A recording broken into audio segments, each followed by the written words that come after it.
Hi, my name is Jacquelyn Karr. I'm 61, almost 62 years old. I'm from Holland, Michigan in the USA, and I have stage 3 metastatic breast cancer, HER2 triple negative. I was diagnosed with this cancer 4th of July of 2025, and up until that point, I was living my best life, my best midlife. I recently moved closer to my daughter, son-in-law, and grandchildren. We live near Lake Michigan, and I started to have a series of infections. I had a sinus infection, and I'm never sick. I eat Mediterranean diet. I've been doing that for 10 years, live a pretty healthy lifestyle. I had an infection, and then I ended up with pneumonia, which I hadn't had since I was a kid, and that was unusual for me. And then that was followed by Raynaud's disease in the winter. I got very cold. My skin became discolored, and that faded away when spring came. And then on Mother's Day, I felt bumps on my back, pains in my side, and I had shingles. So I knew something was going on. Something was going on systemically because I never get sick, and I was just constantly being sick. I had been to the doctor in January for a full physical. Everything was great. My immune function was a little low, and my inflammation markers were high, but we attributed that to having had pneumonia. So after the shingles, I got very concerned and had a tomography scan, the heat scan, and it said there was a lot going on the left side of my body, and it was suggested that I seek medical attention right away. So my primary care physician agreed with me. We go right to an MRI. And so I did an MRI at the middle of June, end of June, and that was suspected malignancy. From that point, I then had biopsies and ultrasounds that confirmed. I had those done on the 2nd of July, and then I got my results on the 4th of July that it was a stage 3 cancer. The rest of the staging went after that, and my whole life turned upside down. I, like most people, get in that rut where your family and friends and people want to force you into doing the chemo and doing all the things to save your life. And I did not want to do that. It was never my intention. I always said if I ever got cancer, I would never do chemo or radiation. But you get in that fear, and the doctors will, put the fear into you that if you don't do anything, you're going to be dead in 6 months. Do you want palliative care if you don't want chemo or radiation? But this is what you need to do. And so while I was researching multiple types of integrative therapies to do it, and I had heard of Oasis of Hope through friends of mine who had been here before, I kind of got in a little bit of the trap, and I did succumb and ended up doing almost three rounds of chemo. It did not work for me, and I knew it wasn't going to from the beginning. And so in a way, it was a blessing that I did. I had a very bad medical reaction, cardiac reaction to Taxol. So the diagnosis that they have, you need 6 months of chemo, the Keytruda with 2 other chemos for half of it, and then the other half, one of them was going to be the Red Devil. I looked that up, and there was no way I was ever going to do that. With another chemo, then they would consider surgery. Then after that, they would do radiation, 25 rounds of radiation. And so I asked, what's going to be left of me after that? How am I going to go through all this and with all these side effects and tearing my system down, which I did not believe in my soul was the right thing to do. So to me, the right thing to do is to build up your system and let what God gave us fight for us. Our bodies are meant to fight these things, tearing it down to the core, turning us into a very sickly person, and then trying to do surgery in between and then radiation never felt right. So when I had the reaction in the 2nd and 3rd attempts at chemo, those were both failed attempts at chemo, I stopped. I took a breath and worked closely with my family to help them understand what I wanted to look into, and I started searching out Oasis of Hope. I talked more to my friends who had been here. I heard the success stories. I knew this is a path that I needed to explore. So within 2 weeks after the chemo failing, I already had a plan in place, did my interview here at Oasis of Hope, and it's the best decision that I've ever made.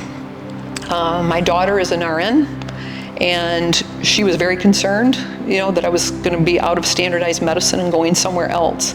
And she spent her first week with me here, and she is questioning her whole her whole future, her whole education. She feels very good, leaving me here in the hands of Oasis of Hope. It has been an amazing journey. This is exactly how healthcare should be. I feel very cheated. I worked in healthcare for many years, 18 years in hospice myself in the US. Hospice is very integrative. You kind of surround the people and support the whole system, but the rest of the healthcare system doesn't really do that. So I knew that better things were possible. And I'm very proud of my daughter for accepting this and coming and realizing, and she's back home spreading the word as well. So I have nothing but love and support from everybody at home. And I know I did the right thing. Every person that walks through these doors, you can feel the energy, you can feel the love. Everything from getting to meet Dr. Contreras right at the start, and being able to pass people in the halls that you see on the YouTube channel when you're doing your research has been nothing but amazing. I was never given the opportunity in the US either to have a PET scan, which didn't ever feel right to me. Both the surgeon and the oncologist said that they're not necessary for this stage, that the only answer was 6 months of chemo, surgery, and then radiation. There was no bending on that at all. And so I was blessed when I came here that I've now had the PET scan. And so thankfully, I also was able to have a left breast and lymph node mastectomy with the lymph nodes. So my vaccine is being created now, and I will get my vaccines next week. So I was able to extend my stay here, meet so many people that I'll continue to meet over the time that I'm here as well. It's blessing upon blessing upon blessing. Everything here has been stellar. Everyone surrounds you. You know everyone cares about you. Everybody who comes here as a patient or a companion cares for each other as well. It's an amazing place, and it's God's work that people are doing here, and I think the faith-based element also adds that extra security. This is what God was tapping me to do, and I know that definitively and certainly that I made the right choice. So I'm very thankful to Oasis of Hope, and I would recommend it to anyone who gets that scary diagnosis, that someone tries to push you into doing things that you're not comfortable with or you don't understand. There are better ways, and it's sad that this kind of care isn't the mainstay everywhere, and that our insurance and things in the US controls and big pharma controls, and it's really sad because there's a better way to do it.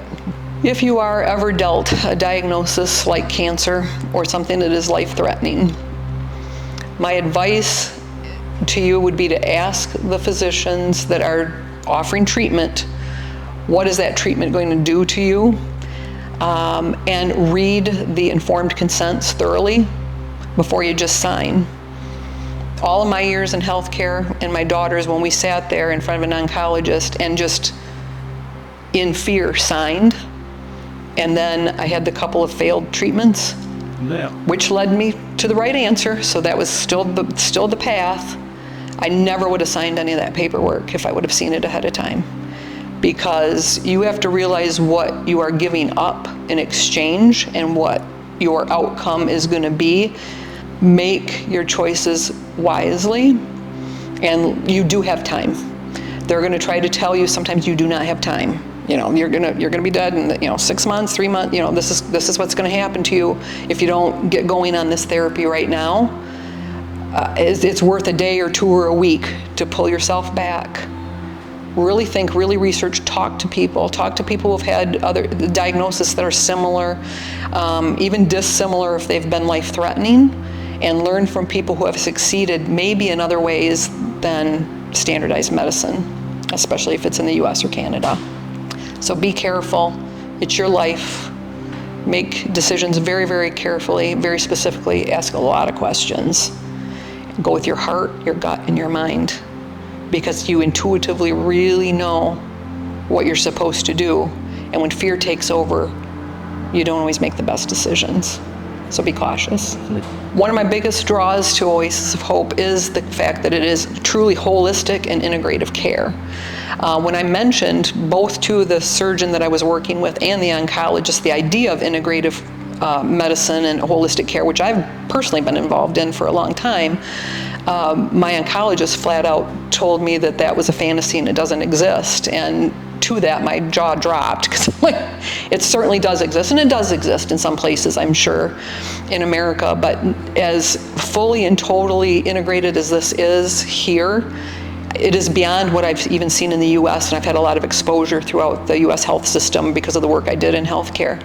So the fact that I have a nutritionist really excites me a lot, because I'm very much into Mediterranean eating and Blue Zones lifestyle. I'm connected, with that whole study of work, and I'm connected with people in Ikaria, Greece. The ability to have a nutritionist who truly knows what they're talking about. In the US, the doctors will admit we get 1 hour of nutrition training if we get it at all. The offices do not include all these multi-levels. They sometimes in the US will have, we have a massage therapist we can refer you to. They'll try to do little things. Truly understanding the integrative approach is what Oasis of Hope does so very well. Let medicine be thy food and food be thy medicine. And do no harm. Doing harm is chemo and radiation, and telling people, go whatever else you do on the side, it doesn't matter. Here it matters. It matters that we look at the whole person, mind, body, and spirit. The fact that we have a nutritionist, a counselor. I've really enjoyed my time with Bianca. It is very important to look at the mental, because this is a big change. There's a lot of fear. In the middle of my diagnosis occurring and getting my scans, my dad passed away on hospice. I'd put him on hospice just a few weeks before I got my diagnosis. So on top of everything else I was going through, I was dealing with not being with my family as I should be, and facing death that way, and realizing I had a very deadly diagnosis. So not having that mental health support for me would have meant finding another place to go, to find another counselor, to find another appointment, to find another way for it to be paid for if your insurance pays for it or does it not pay for it. That being included. When we dine here, everybody sits together, everybody communicates, everybody shares their stories.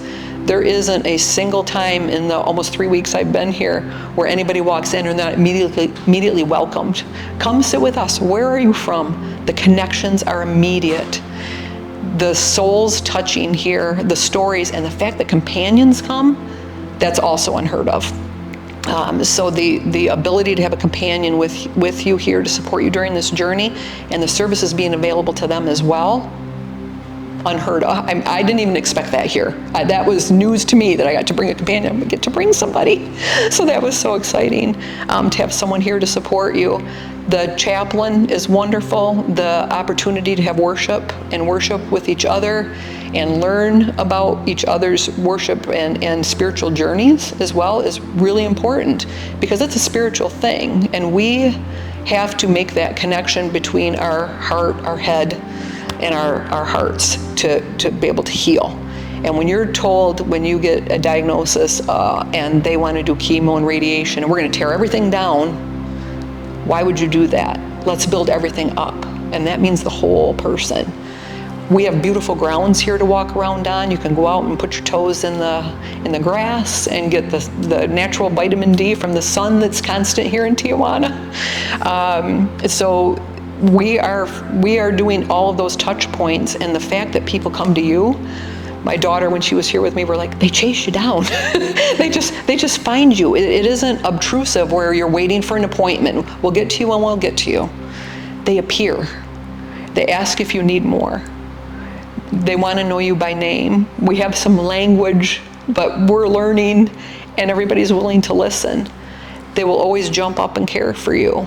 All the treatments that you're in, the kindness, the process and procedure, the organization, I cannot say enough good about being able to be in the room, like where the pods are for the red light therapy and the hyperthermia.